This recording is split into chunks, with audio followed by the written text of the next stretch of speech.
Welcome back, my fellow music lovers and listeners. Welcome back to Multifaceted Media Entertainment. And today we got a brand new video for you guys. Now, today we're going to be talking about this new album by James Blake, and it's called Friends That Break Your Heart. So without further ado, you know how we do. Let's get into this album review. So, James Blake is an artist that I've had somewhat of a weird relationship with. Always been a fan of his music, just never got around to checking out a full project of his. But that all changed with this album because every teaser track that he had been blessing us with were nothing short of incredible. Like the song Say What You Will, for example, the beautifully sung self-reflection of his position or his current state in the music industry, the impact that he has or no longer has on fans as opposed to some of the newer acts that are coming up in the same genre, and also finding the bright side within that. Maybe he's not able to draw as big as a crowd as he once did, but now he's more able to engage and be more intimate with the smaller crowd. Overall, I thought this was a beautifully written and beautifully sung song, especially with the extended falsetto note at the back end.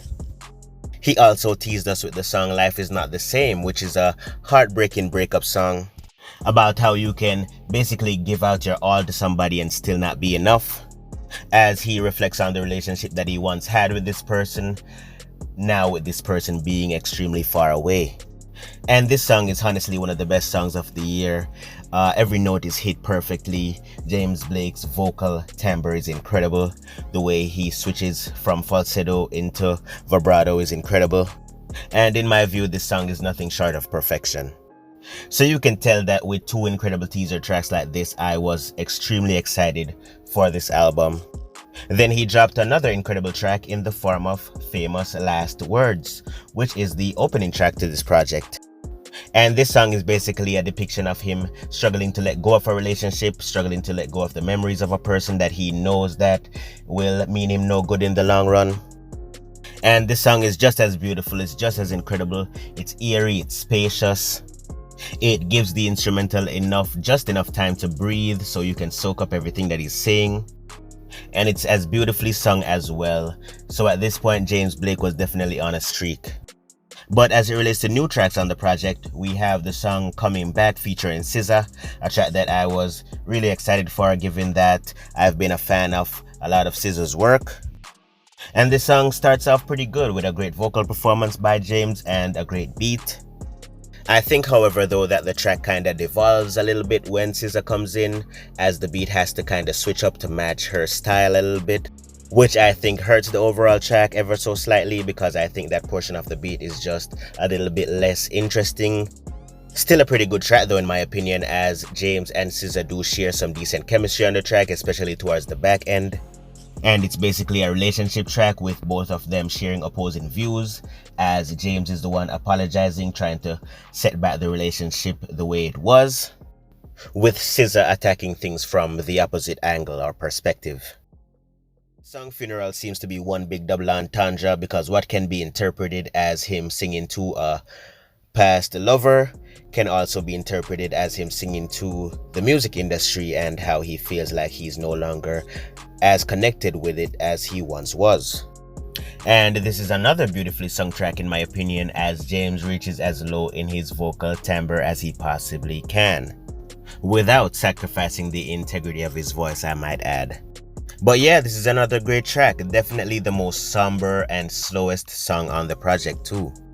The song Frozen featuring JID and Suave, if I'm pronouncing that correctly, is a bit of a stylistic switch, not from the music that James usually does at all, but in the terms of the track listing, it definitely is.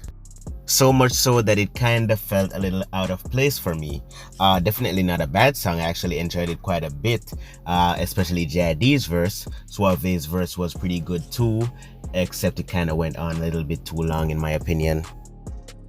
Still a decent track, just kind of felt a little bit out of place in my opinion. The instrumental for the song I'm So Blessed You're Mine grabbed my attention immediately as I heard it. It's unusual as hell, and James Blake's haunting vocals matched with the violins that emerge later on in the track just add to the experience. The song Foot Forward grew on me quite a bit despite the incredibly repetitive Foot Forward refrain. The song Foot Forward grew on me quite a bit despite the incredibly repetitive Foot Forward refrain. Still loved the overall sound of the track, and the piano keys in the instrumental were quite nice as well. On the track Show Me featuring Monica Martin, James Blake reflects on how he was treated by his significant other at the time in their relationship versus how it seems that she is treating her new partner now, saying that he wished she had shown him the love that she is showing her new partner. Also referring to himself as a casualty of her past mistakes. Mistakes that she has now learned from and is trying her best not to make with her new significant other, which is kinda heartbreaking.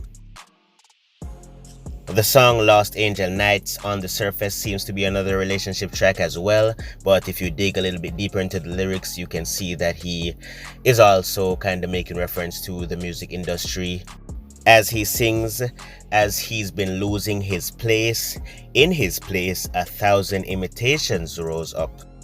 As he continues to allude to the fact that as he's been losing his place in the music industry, or as he's been declining in popularity, everybody that seems to be rising to take his place is just nothing more than a carbon copy of him or of his style.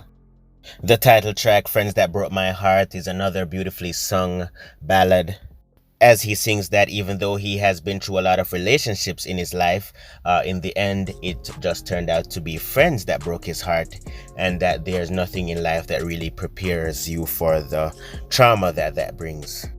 And the last track on the project, If Even by the title alone, strengthens an ideology that has been prevalent throughout this entire project. And the title of the track is Insecure, as James goes over all his insecurities and his reasons for having them. Not the most sonically exciting track on the project, not a bad sounding track by any means, but with the litany of sonically incredible tracks on the project, even a track as good as this can be a bit of a step down. But yeah, overall I think this was an incredibly solid addition to James Blake's discography. However, though, I think it could have benefited from being a little bit more cohesive, even though it's probably his most cohesive album to date, as I did listen to his projects in preparation for this one. But yeah, overall still an incredibly solid listen in my opinion. And for me, it's definitely one of the highlights of the year.